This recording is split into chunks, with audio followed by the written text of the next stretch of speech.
So my name's Mackenzie, and I'm the volunteer coordinator here. And I guess what made me personally interested in homelessness of women was probably my last job, which was I was a domestic abuse and sexual assault counselor, and that was kind of, I guess, eye-opening just for the unique reasons that women become homeless that men don't always have going on when they become homeless. So, Sarah's Circle was started in like the late 70s, and it kind of was started as a way to address the issue of homeless women having to know where to go during the day. As shelters, they had to be out at a certain time in the morning and you can't come back until a certain time at night. And so it was just a way to have a safe place for the women to be during the daytime. So our only real requirement is that you're a woman, someone who identifies as being a woman, and you are 18 years of age or older. We do not serve women with children here. We don't have services available for children. So if someone is in need of services and they have children, we refer them to agencies that is their focus, because we want to make sure everyone's getting the resources and assistance they need. And yeah, for our daytime support center, that's really the only specification.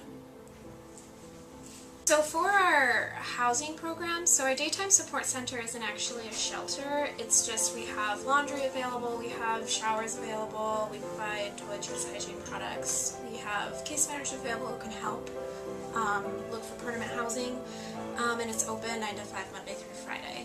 But we also have our interim housing program, which is a shelter that women can stay at, and the goal is to have them moved out within 120 days. But that can be on a case-by-case basis, so we don't have like a hard limit on how long a woman can stay. So we have the physical services, which I mentioned, which are the laundry, showers. We have computers and phones that the women can use, and we have the case management services available. And then we have 2 housing programs. So we have the shelter, which is a 50-bed shelter. It's open all the time, and that is where the women can live there, and the goal is to have them out within 120 days. And then we also have a permanent supportive housing program. So we have 21 apartments that for women who have been chronically homeless, they can live there for as long as they need to. Only rules here are no like violent behavior, so I guess that would be the only time we wouldn't be able to help someone, is if they came here and were violent in any way. Well, we always need volunteers, and we have a few different events throughout the year. I think the biggest one is our winter walk, which it's kind of a fundraiser, but also a way to raise awareness about being homeless, like in the winter. And so it's just a walk through uptown in February, I think, and we have community members kind of organize teams to do the winter walk, and there's a lot of information about that on our website, I think, too. So the daytime drop-in center, it's for any woman or anyone who identifies as being a woman who's homeless, at risk of homelessness, or just needs a safe place.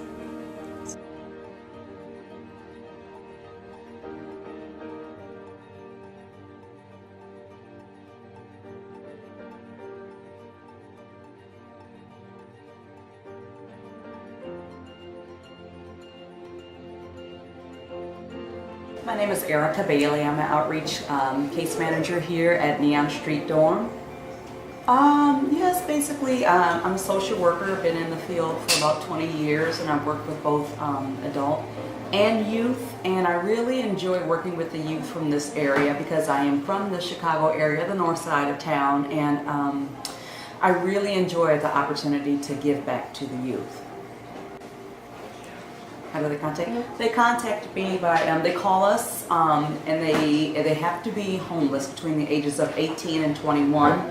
More specifically 18 through 20, because once they hit that 21 mark, they are no longer eligible for services here at our center, but then we can still refer them to other facilities.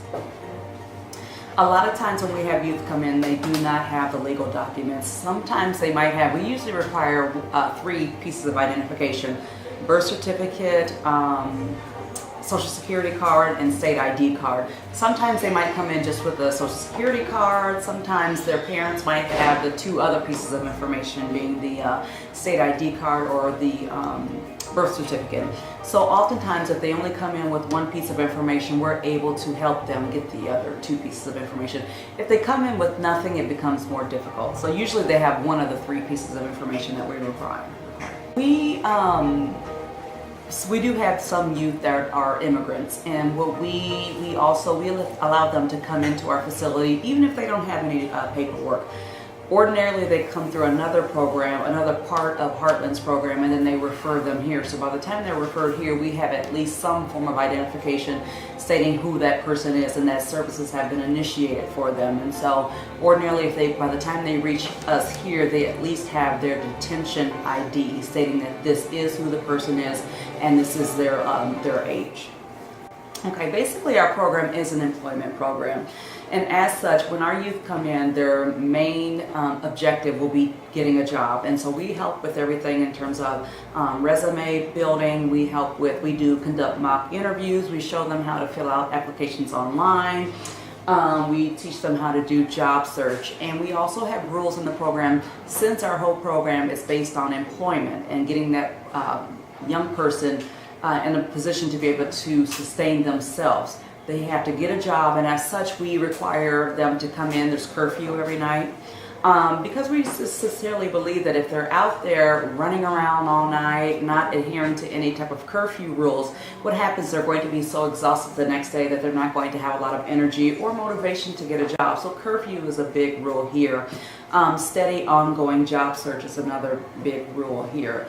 They also gain other independent living skills, such as they do chores here. We teach them how to do laundry, and then they're responsible and accountable to keep their own areas and their own belongings clean and in proper health and use. So, our program, in particular, Heartland Alliance is a huge program. Our program is Neon Street Dorms, which is one of the smaller programs.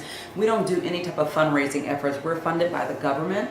And the majority of our referrals come by word of mouth, which means if we have a young person who is homeless, they receive services, they simply go out and tell their friends, and then their friends bring in their friends, and then it grows that way. We also work with several emergency shelters. We don't offer emergency housing here.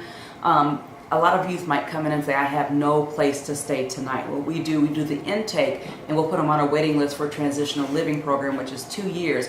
But in terms of immediate placement, there's nowhere for them to stay here on grounds. However, we partner with several youth shelters, so that if we don't place them that night, but we will then refer them on to be to one of the emergency shelters in order to get placement for that night.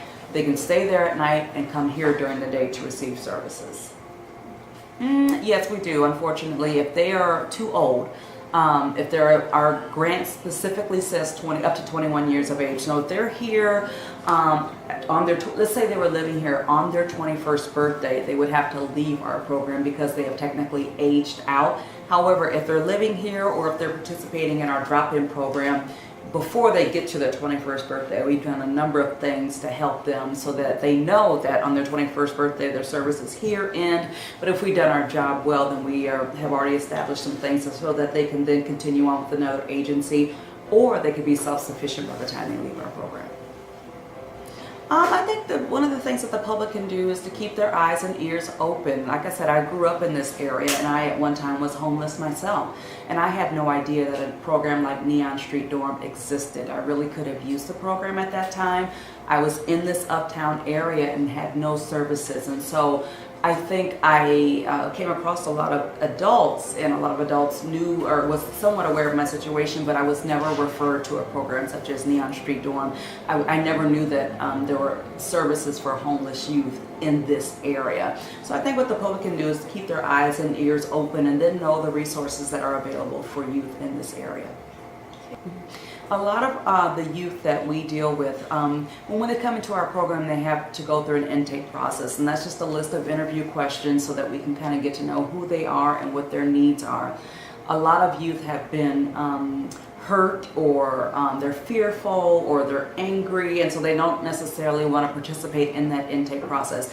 They don't want us knowing all their business. They don't want us knowing their names. They don't want us to know their family situations. And so what we try to do is to create an intake assessment that is not so in-depth, but it just gives us the demographic information to kind of get past some of that fear that they have in distrust, because they don't know us. And we think we have an awesome program, come on in, but a lot of times they're somewhat resistant.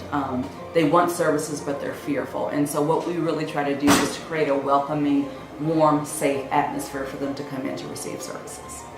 I'd just like to add that we have a 2-tier program here. One of the programs is how every participant comes in the door. It's a drop-in program. The drop-in program is available 5 days a week from 9 in the morning until 7 in the evening. While the youth are participating in the drop-in program, they can take showers here, they can eat here. We're able to help with job placement. They can meet with one of the staff members for case management purposes that will do things in terms of helping them with their educational goals, with their employment goals, with any medical issues. A lot of times youth come in and they are way behind in terms of taking care of their physical health. So we try to address all those areas. But like I said, youth can come in here Monday through Friday from 9 to 7. From that program, if there's an opening, if they have been active on that drop-in list, they are able to move into our transitional living program, which is a 2-year program here in the dorm that they could actually stay for 2 years or up until their 21st birthday.